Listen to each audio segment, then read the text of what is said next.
Good morning, everyone. Happy Thursday. Welcome to another day of the 18th annual Transforming the Teaching and Learning Environment virtual conference. I'm Bob Hales. I'm still your moderator. Don't forget this year we're sponsored by the Journal of Educators Online, which is JEO. Um, they have a great number of refereed articles dating back to 2004. You're bound to find something interesting there, and maybe you'll want to submit something for publishing to them. Just go to thejeo.com. And a schedule note, we rescheduled a session from yesterday to the noon time slot, at least noon Central Time, where we'll have from generative AI to AGI preparing higher education in the next technological leap.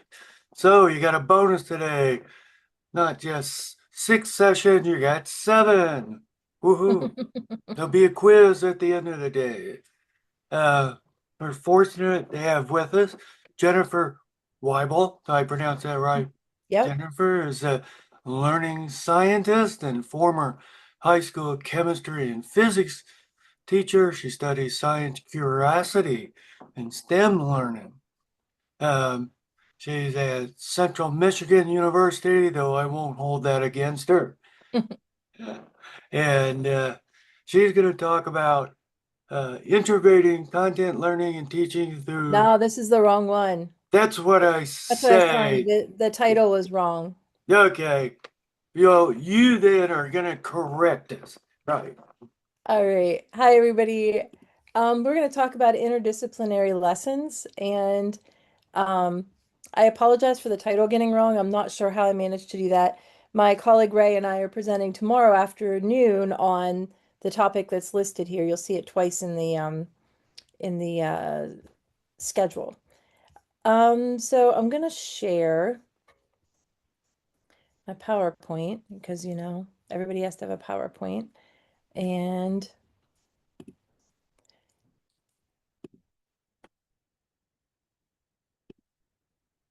get this in the presenter. I'm going to jump back and forth with some things. So I'm going to be having to jump in and out of this a little bit, but it'll be okay. Um, so like I said, we're going to talk about interdisciplinary lessons with AI. And I hope that it'll be something that all of you can use. And I'm planning on it being kind of an interactive kind of thing once we get into this and breeze through some things. The first thing I want to know though is um, are all of you familiar working with AI? What's your experiences with this? I assume after the week that you're at least kind of brushed up on a lot of bits.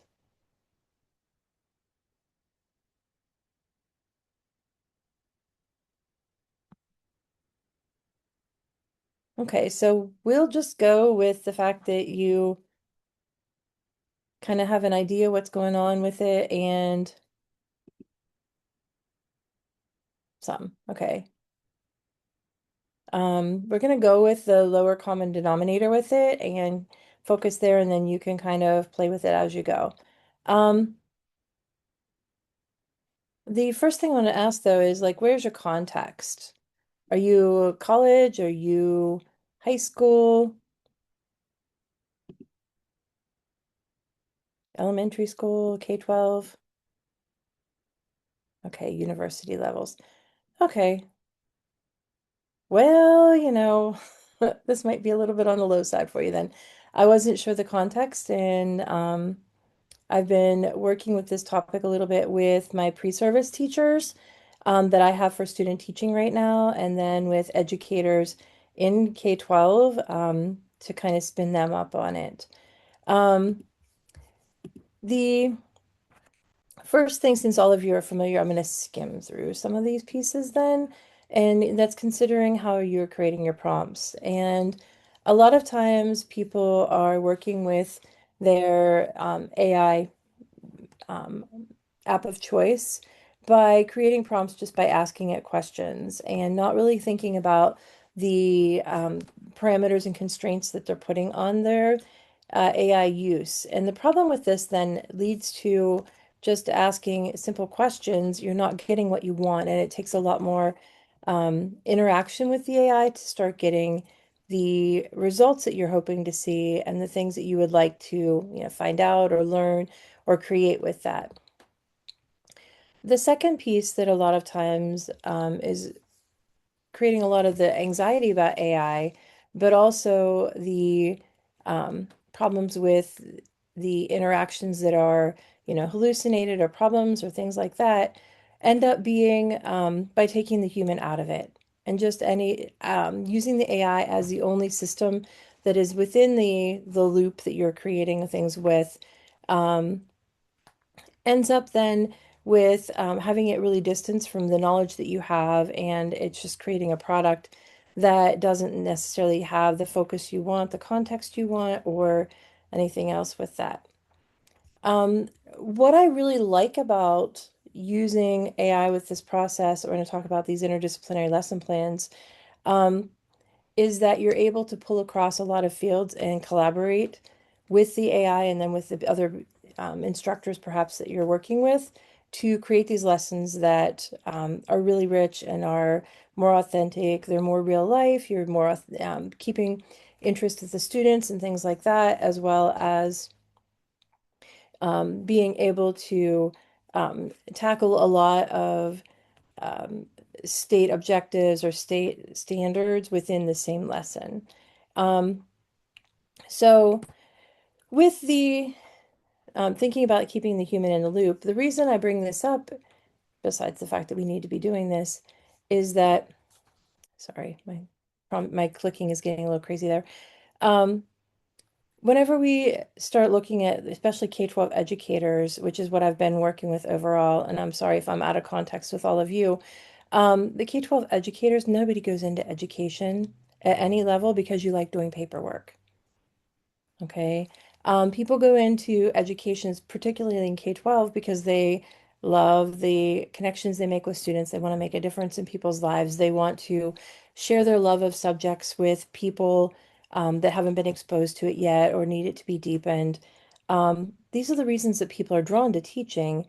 And more, the focus in a lot of educators' lives tends to be the paperwork pieces, the um, modifications to differentiate for students, doing the data analysis so they can drive the instruction differently, and things like that. And they end up then falling back on really simplistic lesson plans or straightforward lesson plans that tackle one subject at a time. And they are doable, but it also doesn't create learning that happens like in the real world, where people are learning about, the, let's just say we're talking about the moon or the stars or something like that. So you look at the stars and you see something there and you want to know what they're made out of. So then you're pulling in some science, and maybe there's when you're doing your search, something comes up with a song that has something about science with it or stars with it. So then you fall down that rabbit hole and you learn about that, or you research about, pollution from the local plant that is clouding the sky so you can't see the moon, you can't see the stars. And then that drives you to write a letter to the editor or go to a town council meeting and then to start pushing into the local government to try and make changes. So all these things happen in a real world system, but we don't teach that way and we don't have our students doing it that way. But if any of you ever tried interdisciplinary lessons within your classroom, I know you all said you're university level, so I don't know if it's quite as applicable, but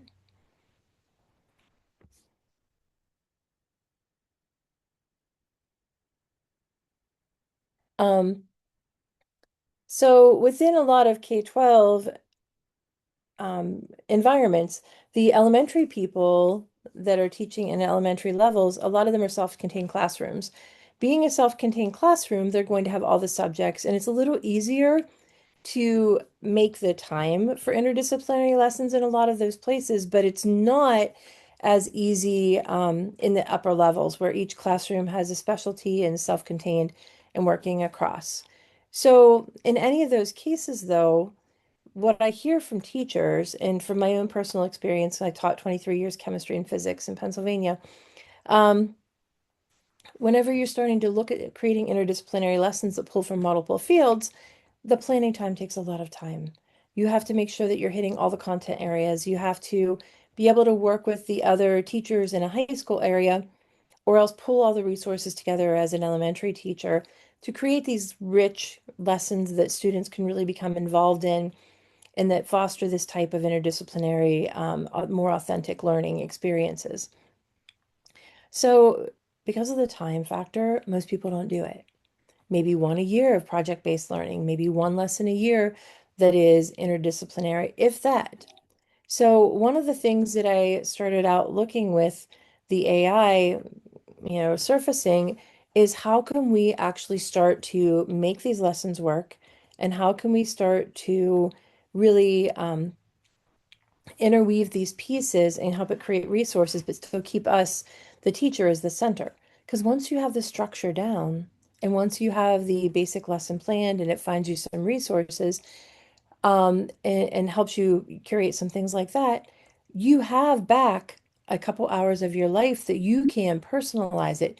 You can go through and differentiate for students' needs. You can support these students in different ways, um, either by using the AI or not, that you wouldn't have time to necessarily do if you were taking 15 hours to plan out a lesson that's interdisciplinary, even for 1 week of courses. So the human in the loop, the teacher in this case, the educator, is really the person um, that ends up, kind of gaining some time back, being able to be more creative with the classroom and teach the way you want to teach, because this offloads a lot of the extra work that goes along with it. Um, and a lot of times, and all of you said you're pretty familiar with AI, so I'm just going to skim for a little bit here and then get to a point where we can talk a little more about what, kind of ways that you would want to see this or how you could put this into your life. These are just a list of typical ways people are using prompts. A lot of them are just like a search query, or they're looking for a specific answer, and trying to make the answer better. One thing that AI is really good at is asking it for more diverse answers. Like the exploring and the expanding piece, is something that it's pretty good at, that Google searching or another search engine has not been as good at working with. So some basic components, if you were going to be teaching prompting to someone, basic components to include, you need a context. This helps it kind of set the expectations of what you want, and it helps it search for pieces within the database that it has access to help situate the results it's going to give you. Because if you remember, AI really is looking at the question you ask and it's saying, hey, I'm going to give you something that looks like an answer to your question. So you want to give it as much context as possible to help target the answer that it's going to give you so it looks like what you might want. So the core task, a purpose of what you want it to do, what you want it to give you. You want to include as much educational context as possible, your target audience, subject, the topic. Even if you have some ideas where you want it to go, maybe you want case studies or labs associated with it, and then pieces that you want it to give you. Do you want it to help identify some possible activities? Do you want it to help create some possible assessments? Do you want links to primary sources and things like that? The A models have adapted to the point now where they do actually give you connections to real world data that are typically pretty solid. Obviously, you need to vet everything, but that's where your human in the loop expertise comes in. Um, some other ways of looking at prompting then, once you have your prompt set, just a straight input output, and then chain of thought is input, refine it, keep refining, get your answer. Um, I really like tree of thoughts, where you're putting in and asking it for several diverse answers that you can then kind of go down the rabbit hole with it and expand upon or ask for more. What I really like when I'm working with my student teachers is a lot of times they get one idea in their head and they haven't thought about the other possibilities. And these other possibilities can really have a lot of benefit for maybe students in their classroom that need things differentiated. It can allow some student agency by giving them choices. It can also give the student teacher ideas that they've not thought about and pathways that they could follow that would not be maybe the traditional lecture lesson and things like that. Also, you want to think about training your model. Sometimes, especially in the past, it's getting better. You give it a question, you get an answer, and the answers are wrong. By giving it a thought process to follow, then you're more likely to get answers that happen to be more correct. As always, even if you look at them when they're coming out and you're doing this training with the chain of thought, things like that, you do want to check them and make sure that they're right. One thing I've done with some of my science people is I give them the answers and I tell them, this is what it said. Here's the questions, here's the answers. You need to vet them. And if they're right, I want you to tell me why they're right. If they're wrong, I need you to tell me why they're wrong. And that helps them also start to pick through and verify the data that they're getting. So if I were trying to do this, sorry, if I were trying to write a prompt for this, this may be something I'm looking at. You know, I am an educator. I have 3 common arguments with these groups. Describe common arguments for each one. Give me a table with these outputs. Now, my background is in chemistry and physics. It's not in biology. It's not in environmental things, but I have had to teach environmental classes before. I've stepped in as substitutes. I've stepped in as kind of a teacher of record to a class where somebody had to leave that wasn't my expertise. This is one way that I really suggest that my elementary people start to expand their knowledge, because even to get the place where it says identify common arguments by these 3 groups, the first thing they may want to do is prompt the chat GPT to teach them about common arguments and what 3 groups are going to be possible. And then follow down into this so they can use it as a learning experience as well before they go in and try to work with this with the students. But to actually, if I'm not very versed in this topic, I have a general understanding of it. I want to learn more. I want to be deeper in knowledge to be able to support my students. I can use that to learn first. But then for me to actually look up each one of these and create this chart is going to take me a lot of time. If I get the table ahead of time, and then I can follow through and double check that all of these align and match up, then that gives me a starting point. And as you all know, a blank page is a lot harder to deal with than editing something that's already written. So if I put that into chat, and this is 2 models ago, this is what it gives me. Okay, some really the 3 groups, the issues that are there, and it gives me a kind of balanced overlook at what is available for this. Now, this background knowledge is really important for you to know, especially if you're looking at interdisciplinary lessons that are connecting with people in other subject areas, because then you have this balance of understanding and see where the connections are at before you ask the students to dive into it. Another way to have AI give you really good prompting is to tell it to find you a framework and kind of preset it. Then you add the focus that you want and ask it to do what you need to do. But by asking it to find the framework and then work with the framework, it helps situate the results that you're getting into a place where you're going to get better answers. So that gets me to where I really is kind of my jam, and that is the interdisciplinary lessons. And I really think interdisciplinary lessons are important across all levels. I think they're important at the university level, at K-12, and I think they're really important for people in the workforce because this is how real world learning tends to happen. Do any of you use interdisciplinary lessons within your work, your context?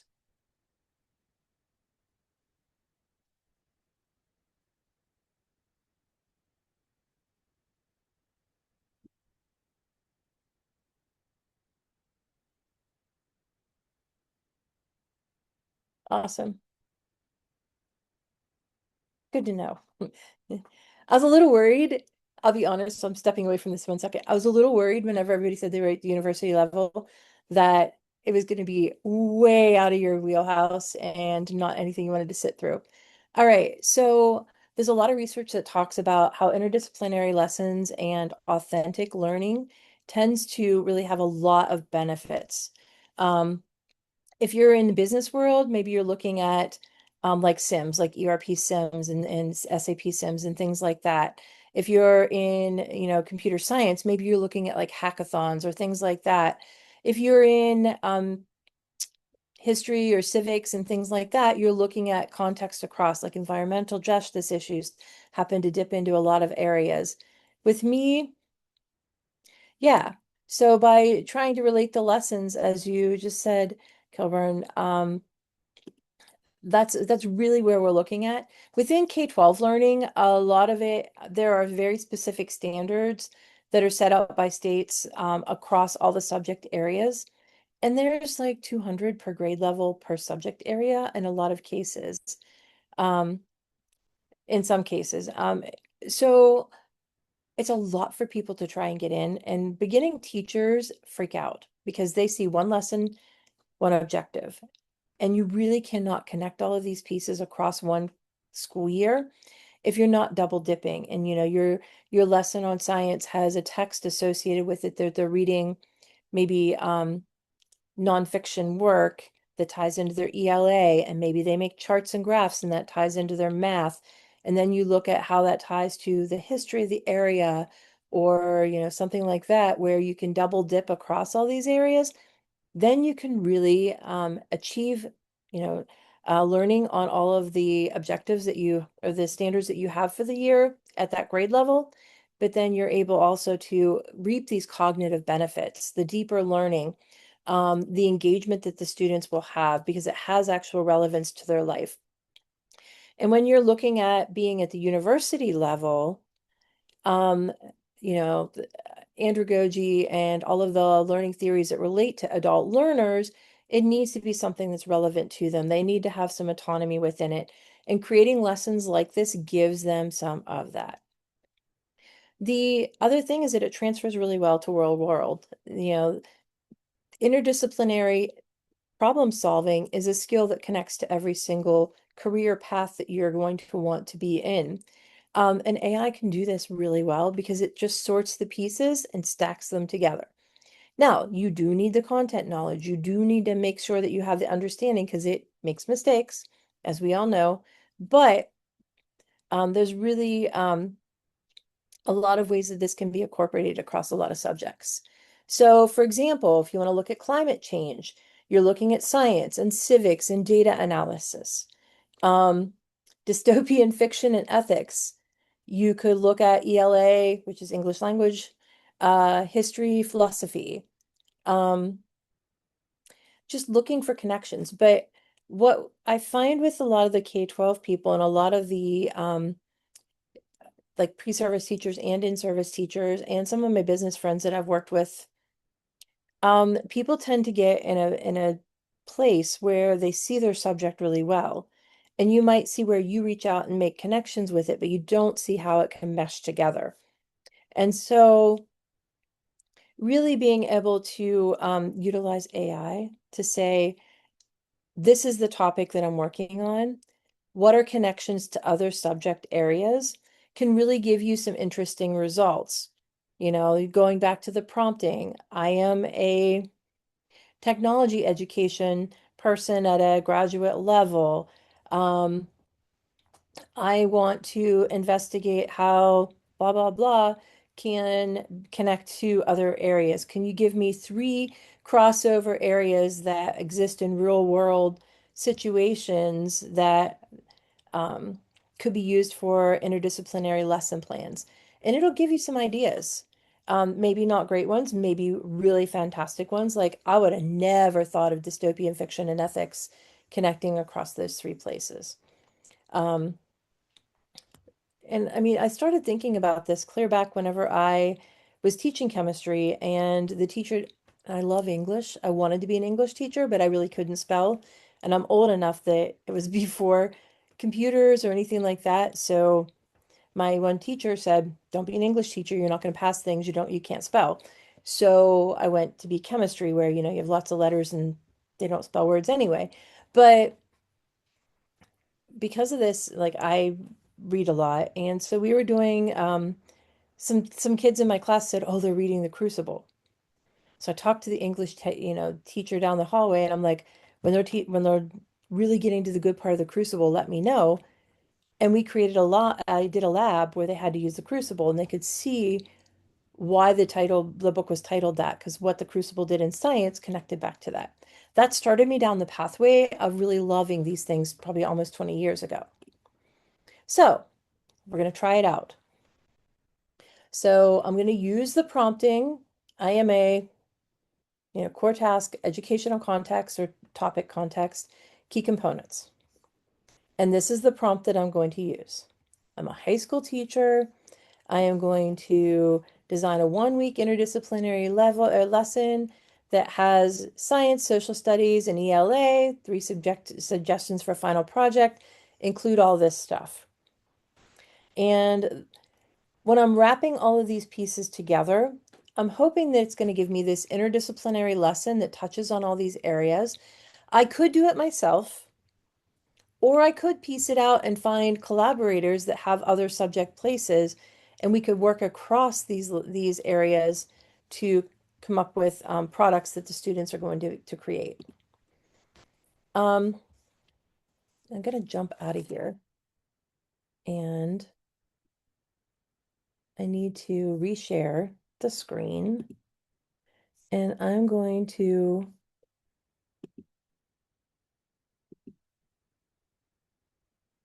show you now, and you guys can all unmute and hop in anytime you want if you have questions. I'm using chat. I have chat 5.2, and to be honest, I pay for it. I'm on the $20 a month plan because my program that I'm in at the university, we have an educational technology doctorate program. We have courses built into there that have some AI content, and we also use it for then our master's program that has an AI certificate. So for teaching and or for learning design and tech. Um, so I do pay up for it. So this is not the free version. So I will tell you though, for things like this, I don't see as much of a difference as there's some other like processing areas and things like that that paying for it makes a difference. And I've worked with this with Gemini too, and it does a nice job. Copilot does an okay job um, within the context of what we have access to through the university. So all of them are working about the same to do all of this. So whatever one's your favorite, you could use. So I throw this prompt in. This is what it talks to me about. Here are the connections it's going to make. I have NGSS, which is the science standards. The C3 framework is the social studies, and ELA is Common Core. So it gives me my essential questions. So if you know anything about problem-based or project-based learning, that's what we're starting off with. And you can take this and build it out however you want. The standards alignment is giving me the main standards it's hitting this week. And these break down into lots of little pieces when you start digging through the state standards. It's going to break it into my little overview. This is my 5-day lesson. Just general ideas of what I might want to do. Okay, here's my assessment. And I've got all these pieces here. And then here's the 3 projects it gives me. This is my tree of thought, where I ask it to give me 3 options. So I've got a policy brief. I've got this documentary video. And I've got a community plan and presentation. Now, I'm a firm believer also in allowing students choice. And as you're working with adult learners, giving them some autonomy also really can tie into learning and engagement. So having these 3 options means that I've got more grading to do in different ways, but it also allows them to choose what they want to do to represent their work, or I could just pick the choice and give it to them like this. Here are formative assessments. And remember, I'm working with K-12, so I've got 5 classes this week. I've got 5 little assessments that I can check every day to look at learning. And then it asks me for extensions, or it gives me some extensions. Global case study, if you want to make this more of a global issue, and then can connect to sustainable development. It does give me, okay, not here. So I get this. It tells me why they think that this works, and then it gives me suggestions on what it can do. Okay. So I ask it to link the resources needed for each day because I don't want to go dig them up. I'm going to check them, but I don't want to have to go find the resources that this suggests that I use.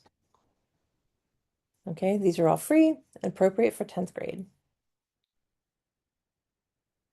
So here's the Flint water crisis, and here's the link. And I'll just show you the resource that it gives you for it. And it links it over here, and then you can follow it back to its source, but it gives you the basic information about the Flint water crisis.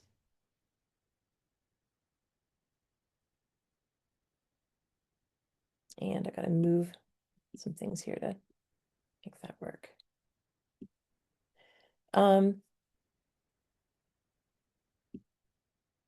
Sorry, my people bar is getting in my way of clicking on things.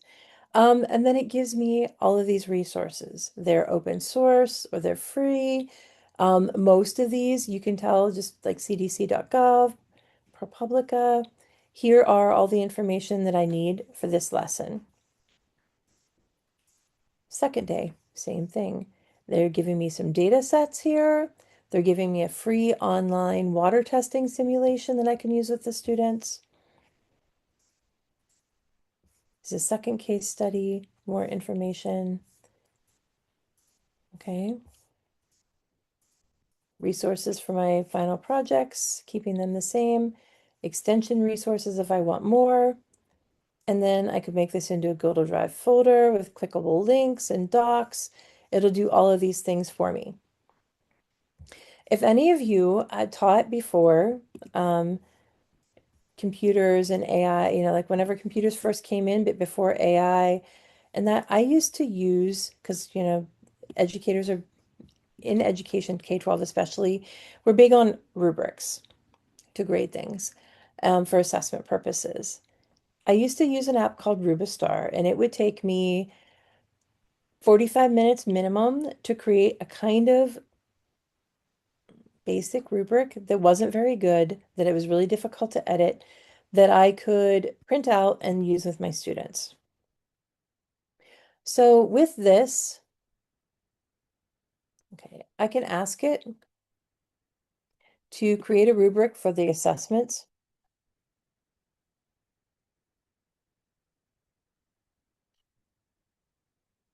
Let's say, which one do we want to look at? The community action plan or maybe the documentary?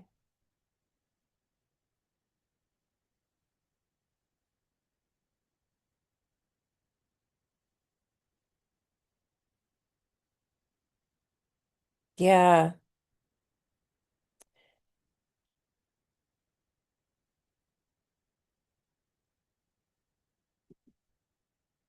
that's a good choice. There's I have within my slide stack, which I will see if Bob wants it linked. Um, I have a couple links for that as well, but that's a good point to make them actionable. So if I wanted to create this rubric for me, here's the science content, the policy analysis, the argument, and then use of evidence and sources. This ties it to the video, and then here's a little reflection for an add-on. What I like about this is it gives you the option then to look at the alignment, and then it'll drop it out as a rubric that you can easily copy and paste and things like that and edit to make it really fit what you want it to be. It'll also put it on a scale for you and give you proficiency levels like that in one kind of checklist. And it'll even give you a sample assignment at times, especially for print-based things that are really easy then to pull across.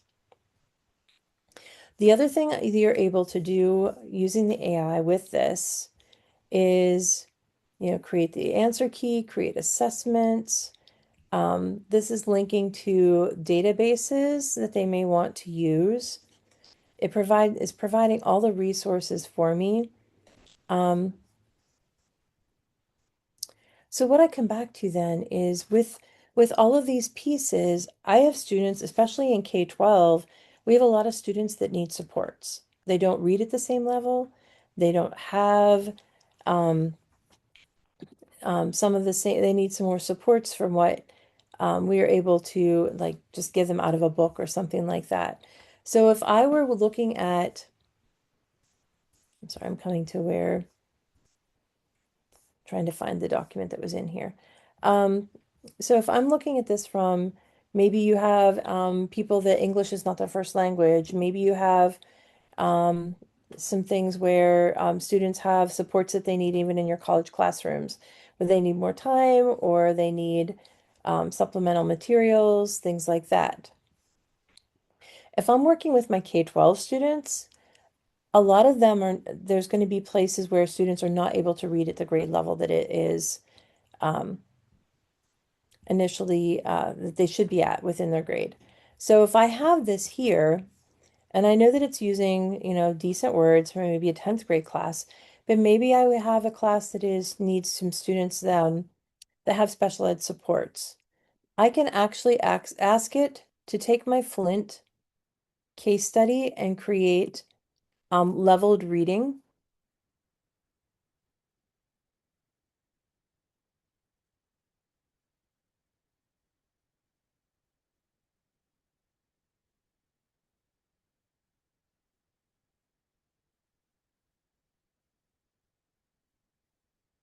And it will do that for me.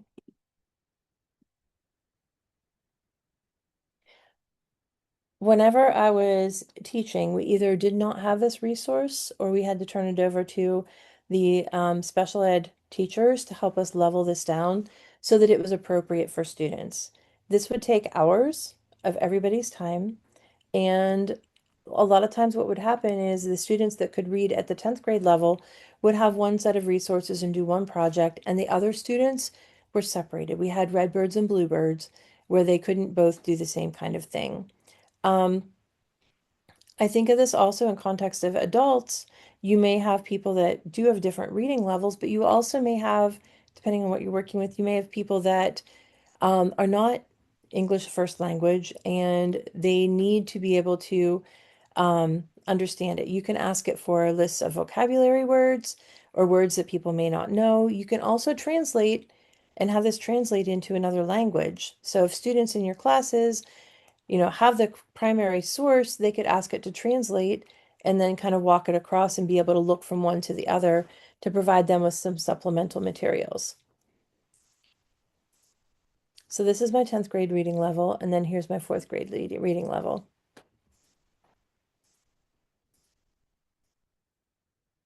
They do not have as many words in it. They do not have as much content, but they still have the general idea. This is important for me when I'm working within a K-12 situation that all the students in the classroom have the ability to read about and to work with and to talk about intelligently the same material instead of the students that really can read well get to read about Flint. The kids that can't read it well read about a mud puddle somewhere with a little kid's book. That definitely highlights to people the struggles other students are having, and it creates inequity in the classroom. Um, so by having the ability for students to do this themselves, or for us as educators to have resources available, especially with K-12 people, this can make your life a lot easier for you, but it also helps you support the students properly.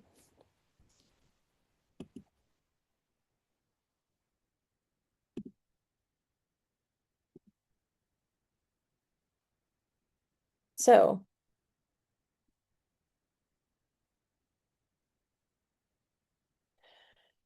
yeah, I also do, I think that's a really great idea too. Coming up with case studies whenever I was starting teaching, If I wanted to do project-based learning, was the bane of my existence. It took me forever to do them and to make them accurate. And it'll do case studies for you. Let's say you're in business and you need personas. It'll give you people or clients to have the students, create, use design thinking and create journey maps for. You can have it create these resources that usually take you a lot of time, so that you're able to concentrate on the design of the lesson that you want to create, and you're able to really concentrate on, making the best scenario for the students, making getting the um, pieces of it right, creating the resources that you really want to have by tweaking it. And that allows you to shine with your creativity in that, because you're able then to think about ways that you want it to connect, asking it for the resources to go along with that, and just making it do kind of the work. I think about it at times as if I had a secretary, what would I offload to my secretary to give me more time to do the work that I love doing and I need to do? I also use it sometimes as almost a GA, where I might tell them, go pull me 4 lesson plans that deal with these topics so I can look at things to pull it together for a lesson like this. So utilizing it in this way helps me kind of offload a lot of those pieces, especially whenever, budgets are tight and I don't have GAs anymore that are able to just kind of work with me on that at times.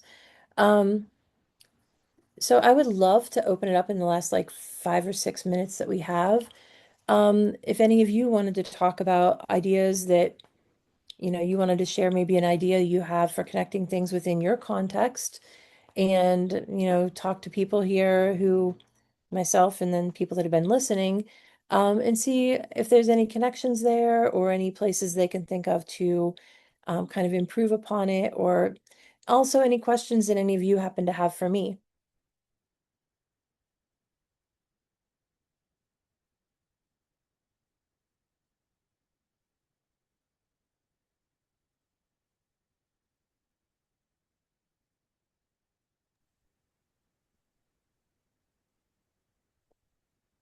Well, I recently have been using AI just like you did in terms of saving time, finding resources. Um, I have a couple of other projects I'm trying to, define better. And I asked it, find me some experts on this particular topic. Mhm. So it went out and got me some experts in some different related categories. So now I can go and ask it, okay, give me background info on this Mhm. expert and this one, so I can decide who would be the best fit for what I want to do.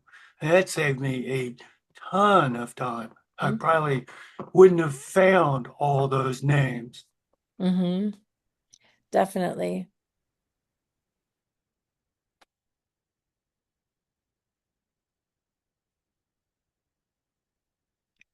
I think too, thank you.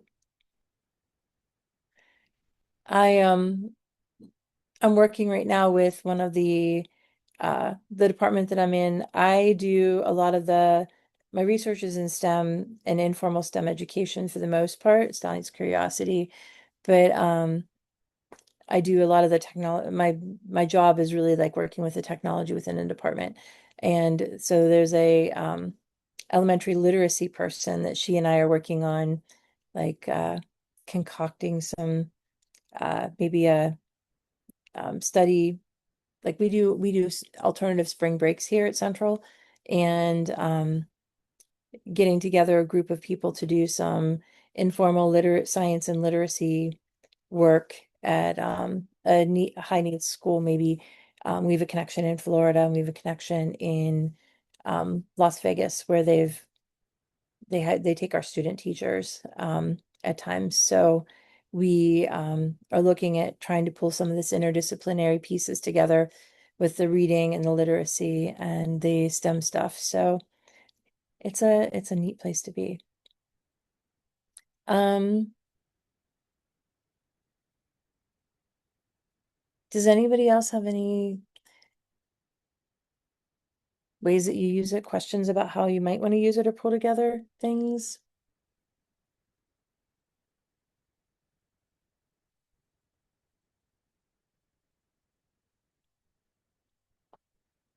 Okay. Yeah, I've used it just like, again, you identified where, you know, tell me the issues involved with a particular topic, and it gives me a nice chart breaking down all the issues and the pros, cons. And again, it's a real time saver for me. Mm. Yeah, I have one of my kids that was here for an not my children, but one of my kids' friends, that was here at Central whenever they were doing their undergrad, and he's in a big stats class, and he'll call me on Sunday nights, like, help me walk through stats. And so I finally said, go to chat, put in the topic you want to know about, and ask it to teach you how to do this problem. And so it's teaching him how to do the stats, and then he puts the problem in his answer and says, "Tell me if I'm right and help me understand what I did wrong," and uses it that way too. But that's a specific kind of thing. Um, if you know about it, it's great. You all know about Notebook LM too, right? Yeah. Yeah, Okay. I've used it. Oh, Notebook is fantastic. Some of the upgrades that Jay just came out with, really, really good stuff. Yeah, the first time I used it was with, it's kind of, or it creates a podcast based on the material you give it. Mhm. That was just freaky, you know? How good of a job it does, yeah. Because it's a closed system, it doesn't send out things to other places. So I have some international students that um, they read the work, they do their work on their graduate stuff, but it takes them a long time to read some of the things because one of my students is Chinese and she said, I read through it and then I translate it back to Chinese so I understand it in my head, and then I have to read it again so I have a better understanding of it. And she's using Notebook. Yeah. Yeah, it's great. If you have several articles on a similar topic, Hmm. ingest it into Notebook, and it's Hmm. something you could listen to while you're driving or Yep. something, you know? Yeah. The fact that they can ask questions of it, I think too. Definitely, Kilburn, using it as a thought partner, but not writing the assignment is really a great way to go about it. I will say hallucinations are getting better, but I did have um, one of my students, like with my students, I have them take a prompt that I gave them and feed it in. And I said,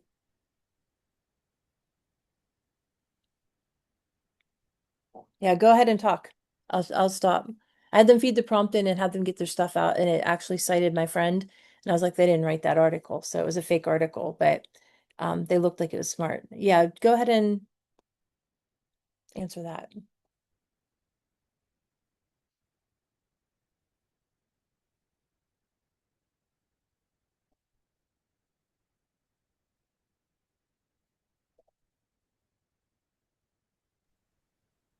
Well, I have 10 till. Right. So if you mentioned early on about sending me some links or Yeah, I something. can send you my slide stack. Yeah, and then I'll make it available right on the schedule of sessions with your topic where they could Sure. download it. That'd be terrific. Yeah, I'll even load in the Chat GPT um search strand that I have there too. I'll put that on before I send it to you. So, Oh, awesome. all right. Okay, Jennifer, thank you so much Just for kidding. I'll doing see you this. tomorrow afternoon. Yeah, yeah. So, uh, well, so I'm going to stop the recording.